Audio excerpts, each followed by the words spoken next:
Okay, അപ്പോൾ നമുക്ക് അടുത്ത ക്വസ്റ്റ്യനിലേക്ക് പോകാം. Question number 25. എല്ലാവരും ക്വസ്റ്റ്യനിൽ ശ്രദ്ധിച്ചിരിക്കുക. എന്താ ക്വസ്റ്റ്യൻ ചോദിച്ചിരിക്കുന്നത്? A particular hydrogen like iron emit the radiation of frequency 3 into 10 raised to 15 hertz when it make a translation from n equal to 2 to n equal to 1. The frequency of radiation emitted in the transition from n equal to 3 to n equal to 1 is x by 9 into 10 raised to 15 hertz when x is equal. ക്വസ്റ്റ്യനകത്ത് നിങ്ങൾ ശ്രദ്ധിക്കേണ്ട കാര്യം, ഇപ്പൊ ഇതിൽ പറഞ്ഞിരിക്കുന്നത് എന്താ? A particular hydrogen like iron, ഹൈഡ്രജനെ പോലെ. അപ്പൊ ഹൈഡ്രജനെ പോലെ എന്ന് പറയുമ്പോൾ നമുക്ക് പറയാൻ പറ്റും എന്താ? only 1 ഇലക്ട്രോൺ അല്ലേ? ഹൈഡ്രജൻ ലൈക്ക് എന്ന് പറയുമ്പോൾ നമുക്ക് വളരെ ഈസി ആയിട്ട് അവിടെ നിന്ന് പറയാം എന്താ? ഇവിടെ 1 ഇലക്ട്രോൺ ആണ് ഉള്ളത്. യെസ്. ഇനി ശ്രദ്ധിച്ചു നോക്കിക്കേ, പറഞ്ഞിരിക്കുന്നത് the radiation of frequency 3 into 10 raised to 15 hertz when it make a transition from n equal to 2 to n equal to 1. അതായത് 2ൽ നിന്ന് 1ലോട്ട് അവൻ ജമ്പ് ചെയ്യുമ്പോൾ ആണ്, അതായത് ഒരു ഹയർ ലെവലിൽ നിന്ന് ഒരു ലോവർ ലെവലിലോട്ട് ട്രാൻസിഷൻ നടത്തുമ്പോൾ നമുക്കറിയാം എനർജി എമിറ്റ് ചെയ്യും. ഉറപ്പല്ലേ? അപ്പം ആ എനർജി ഡിഫറൻസ്, ഒരു എനർജി ഡിഫറൻസ് ഉണ്ടാവും. അങ്ങനല്ലേ പറഞ്ഞിരിക്കുന്നത്? ഇപ്പൊ സിമ്പിളി ഒന്ന് ആലോചിക്കുക. ഇതാണ് n ഈക്വൽ ടു ശ്രദ്ധിച്ചിരിക്കണേ, ഇതാണ് n ഈക്വൽ ടു 2 എന്ന് പറയുന്ന level. n equal to 2, n equal to 2ൽ നിന്ന് n ഈക്വൽ ടു 1ലോട്ട് ട്രാൻസിഷൻ നടത്തുമ്പം ഈ ലെവലുകൾക്കിടയിൽ ഒരു എനർജി ഡിഫറൻസ് ഉണ്ടാവും. ഈ ലെവലിനും ഈ ലെവലിനും ഇടയിൽ ഒരു എനർജി ഡിഫറൻസ് ഉണ്ടാവും. അപ്പൊ ഈ എനർജി ഡിഫറൻസിന് തുല്യമായ EM വേവ് ആണ് അത് പുറത്തേക്ക് എമിറ്റ് ചെയ്യുന്നത്. അത് ആ എനർജി ഡിഫറൻസിന് ഈക്വലന്റ് ആയിട്ടുള്ള ഒരു EM വേവ് എന്ത് ചെയ്യും? അവൻ പുറത്തേക്ക് എമിറ്റ് ചെയ്യും. അപ്പൊ ആ എമിറ്റ് ചെയ്യുന്ന അവന്റെ എനർജി കാണാൻ ഒരു ഇക്വേഷൻ നമ്മൾ പഠിച്ചു. അപ്പൊ n ഈക്വൽ ടു 2ൽ നിന്ന് n ഈക്വൽ ടു 1ലേക്ക് പോകുന്നു. അതേപോലെ തന്നെ n ഈക്വൽ ടു 3ൽ നിന്നും n ഈക്വൽ ടു 1ലേക്കും ട്രാൻസിഷൻ നടത്തുന്നുണ്ട്. എന്താ അപ്പൊ അവിടുത്തെ എനർജി ഡിഫറൻസിന്റെ ഇക്വേഷൻ എന്താണ്? ആ എമിറ്റ് ചെയ്യുന്ന എനർജിയുടെ ഇക്വേഷൻ കാണാനുള്ള വാല്യൂ E ഈക്വൽ ടു എന്തായിരുന്നു?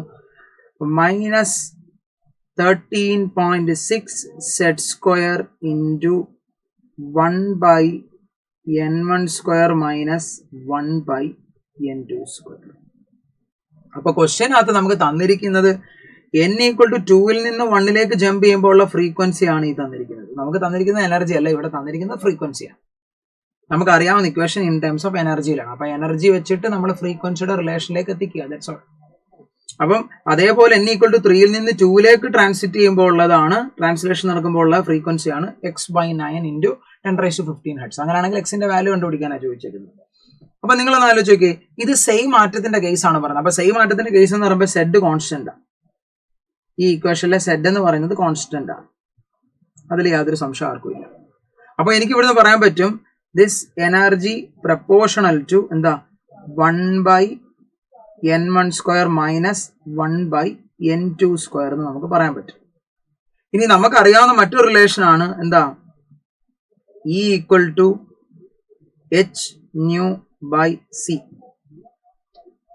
ക്ലിയർ? അപ്പൊ ഇവിടുന്ന് നമുക്ക് പറയാം എച്ചും സിയും കോൺസ്റ്റന്റ് ആണ്. അപ്പം എനർജിക്ക് പ്രപ്പോർഷണാലിറ്റി ന്യൂ ആയിട്ടാണ്. അപ്പൊ നമുക്ക് ഇക്ക് പകരം എന്ത് കൊടുക്കാം? ന്യൂ എന്ന് സബ്സ്റ്റിറ്റ്യൂട്ട് ചെയ്യാം. സോ ന്യൂ പ്രപ്പോർഷണൽ ടു എന്താ? 1 by n1 square minus 1 by n2 square എന്ന് കൊടുത്തുകൂടെ? സോ അങ്ങനെയാണെങ്കിൽ നമുക്ക് ഇവിടുന്ന് റിലേഷൻ എഴുതാം. ശ്രദ്ധിച്ചിരിക്കണം എന്താ? അപ്പൊ ഇവിടുന്ന് നമുക്ക് കിട്ടിയ relation nu proportional to 1 by n1 square minus 1 by n2 square. അങ്ങനെയാണെങ്കിൽ ഞാൻ റിലേഷൻ എഴുതുകയാണ് nu1 divided by nu2 which is equal to എന്താ? 1 by n1 square minus 1 by n2 square. ഇത് ഏത് കേസിലാ? 2 to 1 ട്രാൻസ്ലേഷൻ ഡിവൈഡഡ് ബൈ nu2ന്റെ കേസിൽ എങ്ങനെയാ?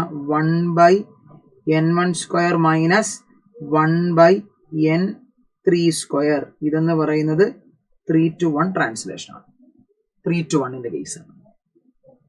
3 to 1.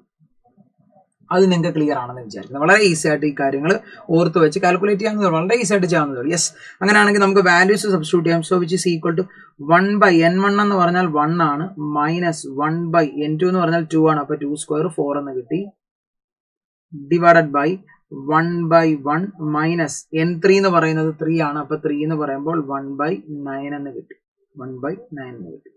So ഇത് cross multiply ചെയ്യുമ്പോൾ എത്ര കിട്ടും മക്കളെ? 1 minus 1/4, 4 minus 1 that is equal to 3/4 divided by 9, 8 minus 9. ഇത് ക്രോസ് മൾട്ടിപ്ലൈ ചെയ്യുമ്പോൾ 3/4 ഇൻറ്റു 9/8 എന്ന് കിട്ടി. ക്ലിയർ? സോ 27 ഡിവൈഡഡ് ബൈ 32 എന്ന് കിട്ടി. 27 ഡിവൈഡഡ് ബൈ 32 എന്ന് കിട്ടി. ന്യൂ1 ബൈ ന്യൂ2. ഇനി ന്യൂ1 ന്യൂ2 നമുക്ക് തന്നിട്ടുണ്ട്, ന്യൂ1 ന്യൂ2 തന്നിട്ടുണ്ട്. ന്യൂ1 എത്രയാണ്? 3 into 10⁻⁵. So 3 into 10⁻⁵ divided by x/9 അല്ലേ, x/9 into 10⁻⁵, right, into 10⁻⁵, which is equal to എത്ര വരും? 27 ഡിവൈഡഡ് ബൈ 32 എന്ന് കിട്ടും. ഓക്കെ ആണെന്ന് വിചാരിക്കും. ഓക്കെ അല്ലേ? അല്ലെങ്കിൽ നമുക്കൊരു കാര്യം ചെയ്യാം, നമുക്ക് ഈ സബ്സ്റ്റിറ്റ്യൂഷൻ ഇങ്ങനെ വേണ്ട, നമുക്കൊരു കാര്യം ചെയ്യാം. അതായത് കാൽക്കുലേഷൻ കുറച്ചുകൂടെ നമ്മൾ ഈ വാല്യൂസ് എല്ലാം കൂടെ ഇട്ടാൽ നമുക്ക് ബുദ്ധിമുട്ടാവുന്നതുകൊണ്ട് നമുക്ക് ന്യൂ2 ഈക്വൽ ടു, ഇവിടെ 27/32 എന്ന് പറഞ്ഞാൽ ന്യൂ1 ബൈ ന്യൂ2 അല്ലേ. സോ ഇവിടുന്ന് ന്യൂ2 ഈക്വൽ ടു എന്തെന്ന് എഴുതാം? ന്യൂ2 ഈക്വൽ ടു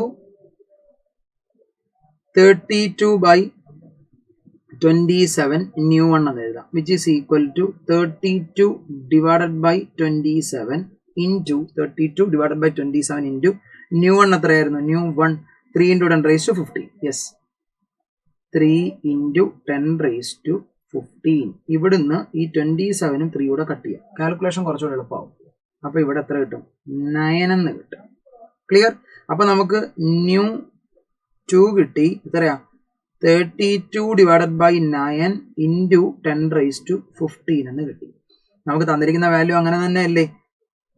നോക്ക്, ന്യൂ2 x/9 ഇൻറ്റു 10⁻⁵. അപ്പൊ അത് രണ്ടും കൂടെ കമ്പയർ ചെയ്താൽ എക്സിന്റെ വാല്യൂ കിട്ടും, x is equal to 32 എന്ന് കിട്ടും. x is equal to 32 എന്ന് കിട്ടും. ഡയറക്റ്റ് ഇക്വേഷൻ അറിയാവുന്ന, ഇക്വേഷൻ മാത്രം അറിഞ്ഞിരുന്നാൽ മതി. ആ കോൺസെപ്റ്റും ജസ്റ്റ് ഓർമ്മയുണ്ട്. അവിടുത്തെ എനർജി കാൽക്കുലേറ്റ് ചെയ്യാനുള്ള ഇക്വേഷൻ അറിയാമെങ്കിൽ വളരെ ഈസി ആയിട്ട് ചെയ്തെടുക്കാവുന്ന ഒരു ക്വസ്റ്റൻ ആയിരുന്നു. സ്റ്റെപ്പ് ഇത്തിരി ഉണ്ടെന്നേ ഉള്ളൂ, ബാക്കിയൊക്കെ വളരെ എളുപ്പത്തിൽ ചെയ്യാവുന്നതാണ്. കോൺസെപ്റ്റ് നിങ്ങൾക്ക് കിട്ടിയെന്ന് വിശ്വസിക്കുന്നു. അടുത്ത ക്വസ്റ്റൻ. Thank you.